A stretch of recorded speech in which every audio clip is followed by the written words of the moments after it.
ओम शांति 6/5/2025 प्रातः मुरली। ओम शांति। बाप दादा मधुबन।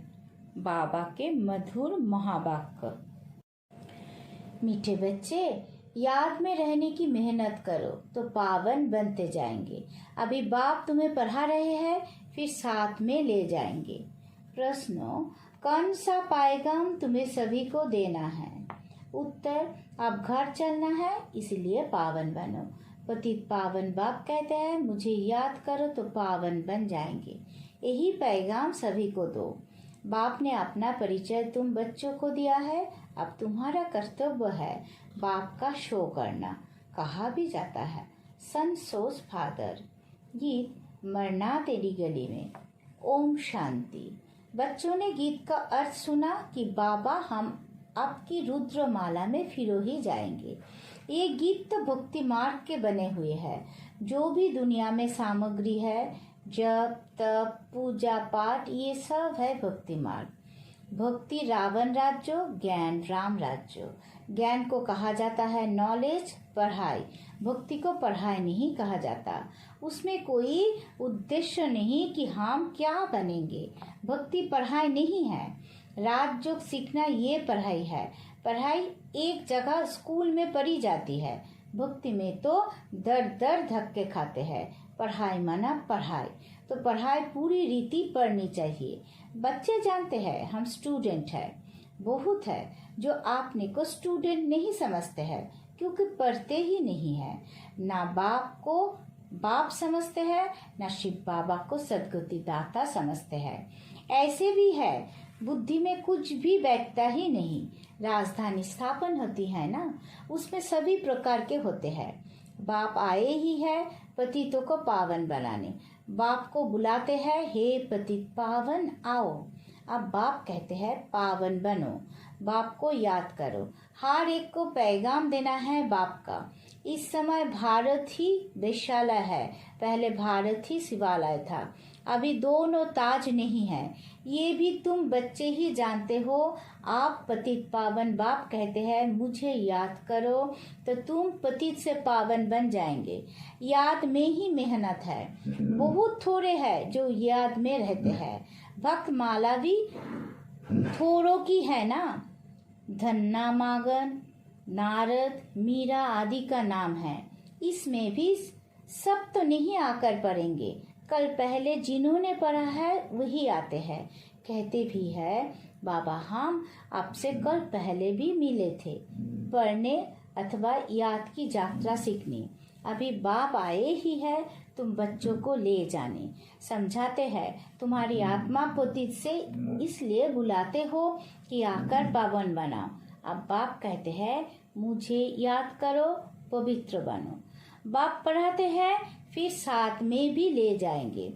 बच्चों को अंदर बहुत खुशी होनी चाहिए। बाप पढ़ा रहे हैं। कृष्ण को बाप नहीं कहेंगे, कृष्ण को पतित पावन नहीं कहेंगे। ये किसी को भी पता नहीं कि बाप किसको कहा जाता है और फिर वो ज्ञान कैसे देते हैं। ये तुम ही जानते हो। बाप अपना परिचय बच्चों को ही देते हैं। नए नए कोई से बाप नहीं मिल सकते।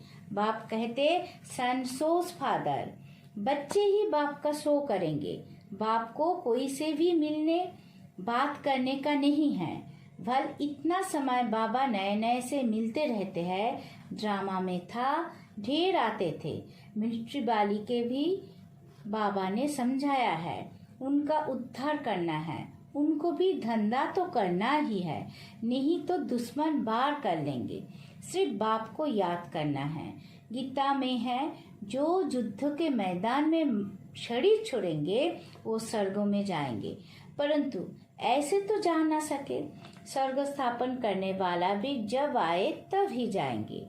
स्वर्ग क्या चीज है ये भी कोई नहीं जानते हैं। अभी तुम बच्चे 5 विकार रूपी रावण से युद्ध करते हो। बाप कहते हैं असुरीरी भवो। अपने को आत्मा निश्चय कर मुझे याद करो और कोई ऐसे कह ना सके। सर्वशक्तिमान एक बाप के सिवाय कोई को कह नहीं सकते। ब्रह्मा विष्णु शंकर को श्री नहीं कह सकते। ऑलमाइटी एक ही बाप है। वर्ल्ड ऑलमाइटी अथॉरिटी, ज्ञान का सागर एक बाप को ही कहा जाता है। ये जो साधु संत आदि है वो है शास्त्रों की अथॉरिटी। भक्ति की भी अथॉरिटी नहीं कहेंगे, शास्त्रों की अथॉरिटी है। उनका सारा मादा शास्त्रों है। समझते हैं भक्ति का फल भगवान को देना है। भक्ति कब शुरू हुई, कब पूरी होनी है, ये पता नहीं है।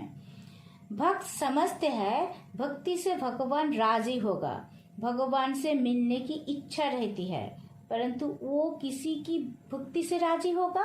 जरूर उनकी ही भक्ति करेंगे तब तो राजी होगा ना। तुम शंकर की भक्ति करो तो बाप राजी कैसे होगा? क्या हनुमान की भक्ति करेंगे तो बाप राजी होगा? दीदार हो जाता है, बाकी मिलता कुछ नहीं है। बाप कहते हैं मैं भल साक्षात्कार कराता हूँ, परंतु ऐसे नहीं कि मेरे साथ आकर मिलेंगे। नहीं, तुम मेरे साथ मिलते हो। भगत भक्ति करते हैं भगवान से मिलने के लिए। कहते हैं पता नहीं कि भगवान किस रूप में आकर मिले, इसलिए उसे कहा जाता है ब्लाइंड फेथ। अभी तुम बाप से मिले हो, जानते हो वो निराकार बाप जब शरीर धारण करे तब ही अपना परिचय दे कि मैं तुम्हारा बाप हूँ। 5000 वर्ष पहले भी तुमको राज्य भाग को दिया था, फिर तुमको 84 जन्म लेने पड़े। ये सृष्टि चक्र फिरता रहता है।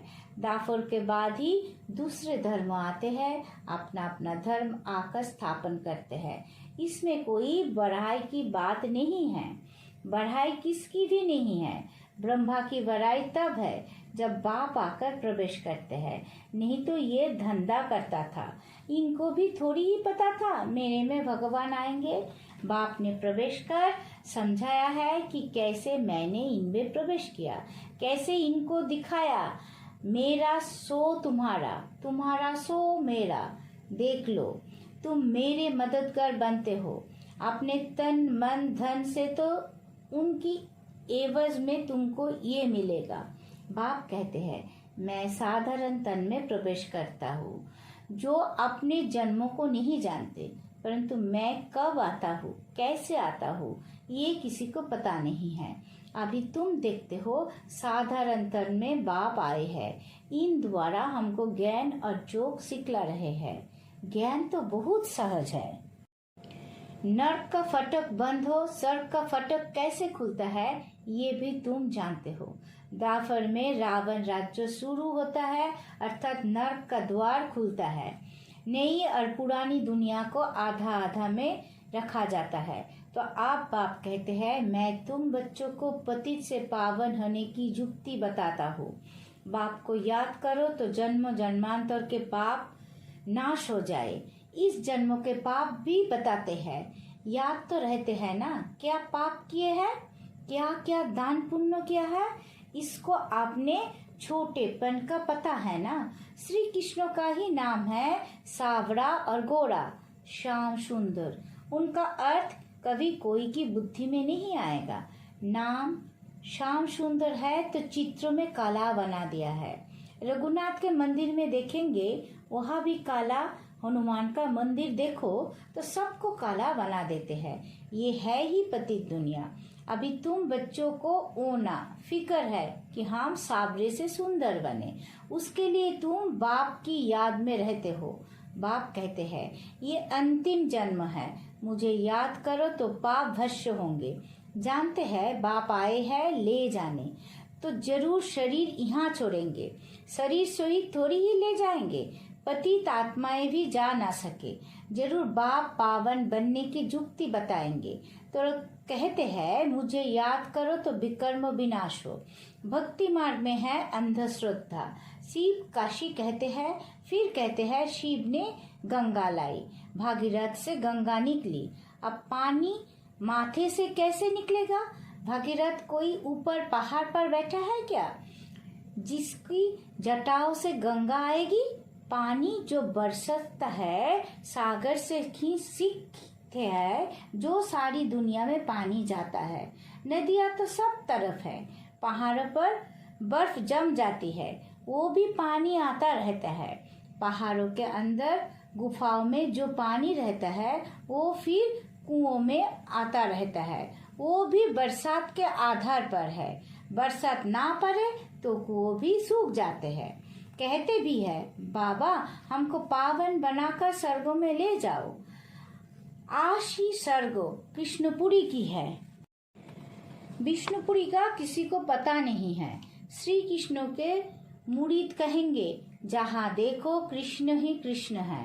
अरे जबकि परमात्मा सर्वव्यापी है तो क्यों नहीं कहते, जिधर देखो परमात्मा ही परमात्मा है। परमात्मा के मुरीद फिर ऐसे कहते, ये सब उनके ही रूप है, वही ये सारी लीला कर रहे हैं। भगवान ने रूप धरे हैं लीला करने के लिए, तो जरूर अभी लीला करेंगे ना। परमात्मा की दुनिया स्वर्गों में देखो, वहाँ गंध की कोई बात नहीं होती, यहाँ तो गंध ही गंध है। और फिर जहाँ कह देते परमात्मा सर्वव्यापी है, परमात्मा ही सुख देते हैं। बच्चा आया सुख हुआ, मरा तो दुख होगा। अरे भगवान ने तुमको चीज दी फिर ली, तो इसमें तुमको रोने की क्या दरकार है। सत्युग में ये रोने आदि का दुख होता नहीं। मोहजित राजा का दृष्टांत तो दिखाया है, ये सब है झूठे दृष्टांत, उनमें कोई सार नहीं है। सत्युग में ऋषि मुनि होते नहीं, और यहाँ भी ऐसी बात हो नहीं सकती। ऐसा कोई मोहजित राजा हो नहीं सकता। भगवानुवाच, यादव कौरव पांडव क्या करत भय, तुम्हारा बाप से जोग है। बाप कहते हैं, मैं तुम बच्चों द्वारा भारत का स्वर्ग बनाता हूँ। अब जो पवित्र बनते हैं वो पवित्र दुनिया के मालिक बनेंगे। कोई भी मिले उनको ये बोलो, भगवान कहते हैं मामेकम याद करो, मेरे से प्रीत लगाओ और कोई को याद ना करो। ये है अव्यभिचारी याद। यहाँ कोई जल आदि नहीं चढ़ाता है। भक्ति मार्ग में ये धंधा आदि करते याद करते थे ना। गुरु लोग भी कहते हैं मुझे याद करो, अपने पतित को याद नहीं करो।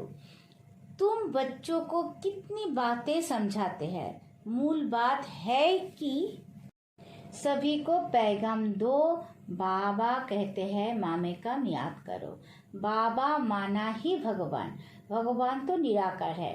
श्री कृष्ण को सब भगवान नहीं कहेंगे, कृष्ण तो बच्चा है। शिव बाबा इसमें ना होता तो तुम होते क्या। शिव बाबा ने इन द्वारा तुमको अडॉप्ट किया, अपना बनाया है। ये माता भी है पिता भी है। माता तो साकार में चाहिए ना, वो तो है ही पिता। तो ऐसी ऐसे बातें अच्छी रीति धारण करो। तुम बच्चों को कभी भी किसी बात में मुझना नहीं है, पढ़ाई को कभी नहीं छोड़ना। कोई बच्चे संग दोष में आकर रूठ कर अपनी पाठशाला खोल देते हैं। अगर आपस में लड़ झगड़ कर जाए अपनी पाठशाला खोली तो मूर्खपना है। रूठते हैं तो पाठशाला खोलने के लायक ही नहीं है। वो देह अभिमान तुम्हारा चलेगा ही नहीं, क्योंकि बुद्धि में तो दुश्मनी है, तो वो याद आएगी।